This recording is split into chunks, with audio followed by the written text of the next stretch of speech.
तीन बहनों की लालची भाभी। करिश्मा, रेशमा और मनीषा तीन बहनें हैं। उनका एक भाई भी है, मयंक।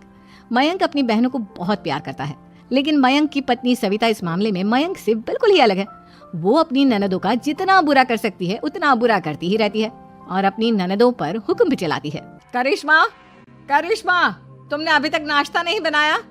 तुम्हारे भैया को ऑफिस जाने में देर हो रही है। हाँ भाभी, बस अभी बनाती हूँ। करिश्मा, तुम ये ढीलापन छोड़ दो। कल को पराए घर जाना है। वहाँ अगर तुम इस तरह से काम करोगी तो लोग क्या कहेंगे कि माँ ने और भाभी ने कुछ सिखाया नहीं। और तुम्हारी दोनों बहनें कहाँ हैं? अब रेशमा मार्केट गई है और मनीषा सो रही है। क्या? सुबह के 8 बज रहे हैं और ये महारानी अभी भी सो रही है?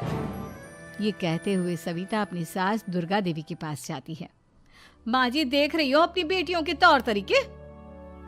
क्या हुआ बहू, सुबह सुबह क्या कर दिया मेरी बेटियों ने? अरे एक तो अभी अभी उठकर किचन में गई है, दूसरी सुबह सुबह बाहर चली गई और तीसरी अभी तक सो रही है। क्या करूं मैं इन तीनों का, मैं तो परेशान हो गई हूँ। जा जाकर उठा उसे और रेशमा से मैं बात करती हूँ। सविता सीधा मनीषा के कमरे में जाती है और उससे कहती है, महारानी जल्दी उठो, सूरज सर पर आ गया है। भाभी थोड़ी देर और सोने दो ना, मैं रात को लेट सोई थी। वो क्या ना, यूनिट टेस्ट चल रहे हैं। शराफत से उठती है या नहीं, या फिर पानी की भरी बाल्टी डालूं तेरे ऊपर?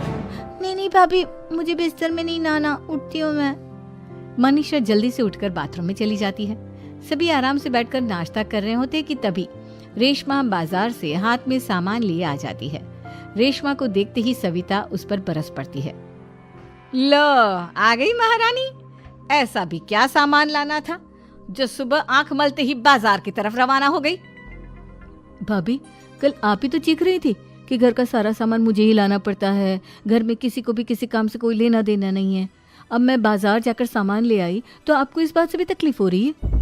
देख रही हो माँ जी, अपनी बेटी की जुबान कैंची से भी तेज चलती है। और मयंक, आप तो कुछ कहेंगे नहीं अपनी लाडली बहन को? रेशमा, अपनी भाभी से ऐसे बात नहीं करते। चलो माफी मांगो। भैया, मैं क्यों माफी मांगू?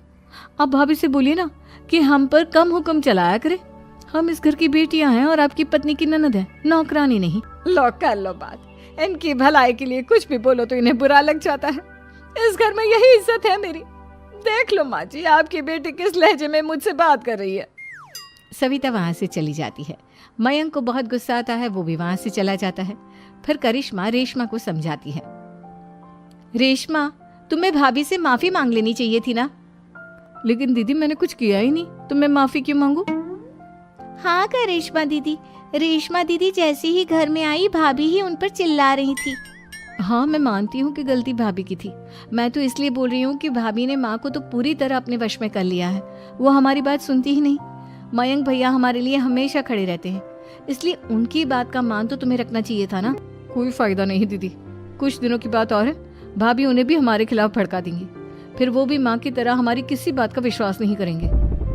इसी तरह सविता अपनी तीनों ननदों को किसी न किसी बात पर परेशान करती रहती थी। एक दिन मयंक अपनी तीनों बहनों के लिए गिफ्ट लाया। करिश्मा, ये तुम्हारे लिए हार का सेट। रेशमा, तुम्हारे लिए सुंदर सी ड्रेस। और मनीषा, तुम्हें किताबें पसंद है ना, तुम्हारे लिए किताबें लाया हूँ। थैंक यू भैया। थैंक यू भैया। थैंक यू भैया। करिश्मा, तुम्हारा नेकलेस कितना सुंदर है, ये भैया कहाँ से ले आए होंगे? मैंने भैया को 3 दिन पहले फोन पर ये डिजाइन दिखाया था और आज भैया ये ले आए। सविता तो अपनी ननदों के गिफ्ट्स देखकर जल गई और करिश्मा का नेकलेस तो उसे भी बहुत पसंद आया था। अपनी बहनों के लिए कितना अच्छा नेकलेस लेकर आए हैं, मुझे कभी कोई गिफ्ट नहीं दिया। मैं आज ही ये हार चुरा लूंगी। रात में सविता करिश्मा का हार चुरा लेती है और इसी तरह उसे अपनी ननदों की जो भी चीज अच्छी लगती वो उसे मांगती नहीं, बल्कि रात के अंधेरे में चुरा लेती। इसी तरह दिन बीतते गए और सविता ने मयंक के दिल में भी उसकी बहनों के लिए नफरत पैदा कर दी। एक दिन मयंक ने करिश्मा और रेशमा के लिए रिश्ता देखा और ये बात उसने घर में सबको बताई।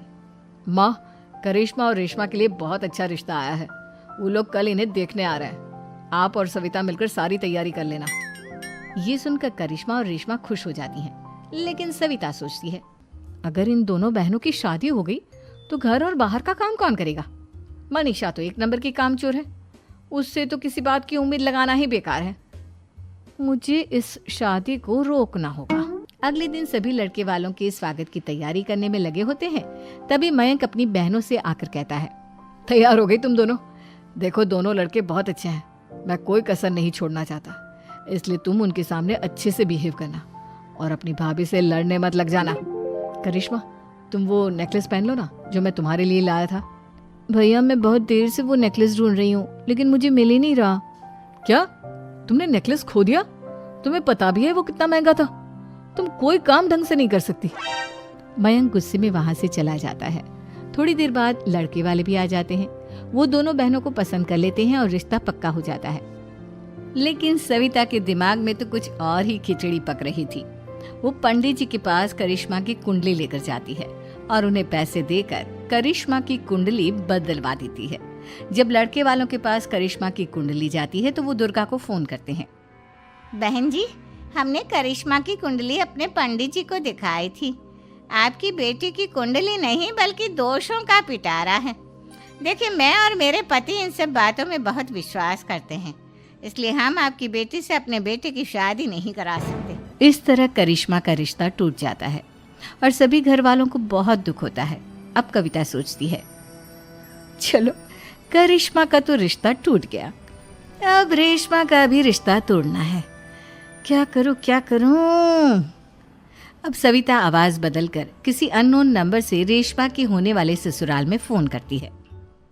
हेलो, मैं कौन हूँ कौन नहीं ये आपके लिए जानना जरूरी नहीं, बस इतना सुन लो कि रेशमा का 2 साल से किसी के साथ अफेयर चल रहा है। बस रेशमा का रिश्ता तोड़वाने के लिए सविता का इतना कहना काफी था। अब रेशमा का भी रिश्ता टूट गया। मयंक और दुर्गा देवी ने रेशमा को खूब खरी खोटी सुनाई और उससे बार बार उस लड़के के बारे में पूछने लगी। आप दोनों मुझे क्यों परेशान कर रहे हो? अरे कोई लड़का होगा मेरी लाइफ में तो मैं बताऊंगी ना, जब कोई है ही नहीं तो कहाँ से लाऊं मैं कोई लड़का? तो तेरे होने वाले ससुराल वालों को फोन किसने किया था? माँ, मैं नहीं जानती किसने फोन किया था, मैं सच कह रही हूँ। मैं तो पहले ही कह रही थी इसकी लगाम खींच कर रखो, लेकिन मेरी सुनता ही कौन है। आप चुप रहिए भाभी, ये सब आपका ही किया धरा है। अब तीनों बहनों को विश्वास हो जाता है कि ये सब उनकी भाभी ही कर रही है। तीनों बहनें अपनी भाभी को सबक सिखाने के लिए एक वकील कर लेती है और घर में हिस्सा मांगना। देखो भैया, माँ बाप की जायदाद में जितना बेटों का हक होता है उतना ही बेटियों का, इसलिए इस घर के 4 हिस्से होंगे और हमें अपना हिस्सा चाहिए। मैंने तुम्हारे लिए क्या क्या नहीं किया और तुम इस घर में हिस्सा मांग रही हो? भैया, आप और माँ हम बहनों की कोई बात नहीं सुनते हो और भाभी हमारी शादी नहीं होने देगी क्योंकि उन्हें लगता है कि आप हमारी शादी में ज्यादा पैसा लगाओगे और उन्हें हम जैसी फ्री की नौकरानी कहाँ मिलेगी। तो हम भाभी के साथ तो रह नहीं सकते, हम बहनों को अपना हिस्सा चाहिए। अरे तुम्हें शर्म आनी चाहिए अपनी भाभी पर ऐसा इल्जाम लगाते हुए। वो तुम्हारे बारे में कितना सोचती है। हाँ माँ, भाभी हमारे बारे में बहुत सोचती है, दिन रात बस यही सोचती रहती है कि किस तरह से अपनी तीनों ननदों को परेशान करूं और कभी मुझे पढ़ने भी नहीं देती। दोनों बहनों का रिश्ता भी तो इन्होंने ही तोड़वाया है और रात में हमारे कमरे में आकर हमारी चीजें भी चुराती हैं। इसी तरह सविता की तीनों ननदें अपनी बात पर अड़ी रही। अब कोर्ट में तारीख भी शुरू हो गई। जब सविता को लगा कि उसकी तीनों ननद इतनी आसानी से नहीं मानने वाली, तो उसने अपने पति और सास को सारी सच्चाई बता दी और अपनी तीनों ननद से माफी मांगी। मयंक और दुर्गा को भी अपनी गलती का एहसास हो गया।